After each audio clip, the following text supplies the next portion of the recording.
माता दी, एक गरीब मित्र और करोड़पति कैसे बनता है। बहुत ही सुंदर एक स्टोरी है। मित्रों, एक बार एक राजा शादी करके और अपने घर लौट रहा था। दुल्हन और दूल्हे दोनों पालकी में बैठे हुए थे। दोनों सफर में आपसे चर्चा कर रहे थे, लेकिन रानी का ध्यान जंगल की तरफ था जहां से वो निकल रही थे। वहां पे एक लकड़हारा आता है और लकड़हारा को देख करके रानी को थोड़ी दया भाव आती है, तो राजा से कहती है कि देखो कितना तकलीफ सह करके लोग इतनी मेहनत और मजदूरी का काम करते हैं। राजा रानी की इस हरकत से काफ़ी नाराज होता है और गुस्सा होकर के रानी को बोलता है कि एक काम करो, तुम उस लकड़हारे के साथ ही जाओ। मित्रों, काफ़ी समय पहले की ये स्टोरी है। राजा के आदेश का पालन होता था और रानी को राजा ने वहीं पे पालकी रोकवा करके उतार दिया। लकड़हारे को आदेश दिया कि आप मेरी रानी को लेकर के जाइए। लकड़हारा कुछ समझ नहीं पाया, लेकिन डर, राजा का डर था और राजा के आदेश के मुताबिक आगे आगे चलने लग गया। रानी ने थोड़ा सा समझाने की कोशिश की, लेकिन राजा नहीं माने और बोले कि हम तभी लेने आएंगे जब आप इस लकड़हारे को राजा बना देंगी। मित्रों, रानी भी राजा के आदेश के मुताबिक लकड़हारे के पीछे पीछे चलने लगी। जब लकड़हारा अपने घर पर पहुंचता है तो उसकी पत्नी देखती है कि ये तो दूसरी औरत को लेकर के आ गया, तो वो लकड़हारे के साथ झगड़ा करती है।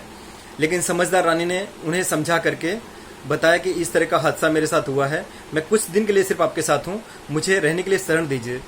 जब वो उसकी पत्नी समझ जाती है तो वो वहीं पे रहते हैं।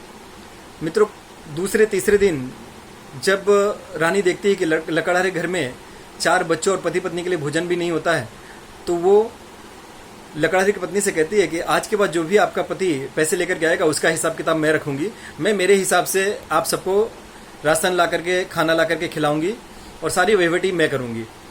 तो उन्होंने मंजूर किया, ठीक है कोई बात नहीं। तो लकड़हारा दूसरे दिन जो भी पैसे लाया, वो पैसे लाने के बाद में उसमें से थोड़ा सा पैसा खर्च किया और थोड़ा सा पैसा महारानी ने बचाया। मित्रों, भोजन किस तरह से करवाया। डेली लकड़हारा और उसकी पत्नी और बच्चे भूखे रहते थे।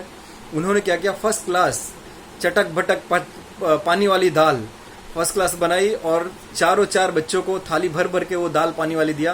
पेट भर के चारों बच्चों ने भोजन किया, पति पत्नी ने भोजन किया और उन्होंने भी पानी वाली दाल पी और सो गए। इसी तरह से चलते चलते चलते 5-6 महीने हो गए, तो काफ़ी पैसा बच गया। तो अब क्या हुआ कि रानी कहती हैं कि आप अब लकड़ी रोज रोज नहीं बेचना है, अपने को लकड़ी का स्टॉल करना है। और जो बचा हुआ पैसा था उसी को थोड़ा थोड़ा वो यूज कर रहे थे। लगभग 2 साल के अंदर 2-3 बार उन्होंने लकड़ी का बहुत बड़ा स्टॉल इकट्ठा किया और उसको सेल किया और इस तरह से करने लगे तो लकड़ी के बहुत बड़े व्यापारी बन गए। मित्रों, लगभग 5-6 साल बीतने के बाद काफ़ी अच्छा धन उन्होंने इस लकड़ी के व्यापार से अर्जित किया, क्योंकि वो छोटी छोटी बचत आज के समय में बहुत बड़ी बचत हो गई। तो मित्रों, रानी ने उस लकड़हारे को बोला कि आप राजा के दरबार में जाइए, अब अपने पास काफ़ी धन हो गया है, हम राजा के बाजू में बहुत बड़ा बंगला बनाएंगे। वो लकड़हारा राजा के दरबार में जाता है। राजा पूछते हैं कि आप कौन हैं, आप हमारे यहाँ नए हैं। तो उन्होंने बोला कि हाँ महाराज, मुझे आपके यहाँ एक छोटी सी जगह चाहिए। तो राजा ने जगह का आदेश दिया। उस समय जगह की कोई कमी नहीं थी कि भाई आपको जहाँ चाहिए वहाँ ले लो। तो उसने राजा के जस्ट बाजू में एक बंगला बनाने की जगह ले ली। उसके बाद महारानी ने वहाँ पर खूब बड़ा सा बंगला बनवाया और राजा को आमंत्रित किया भोजन पे।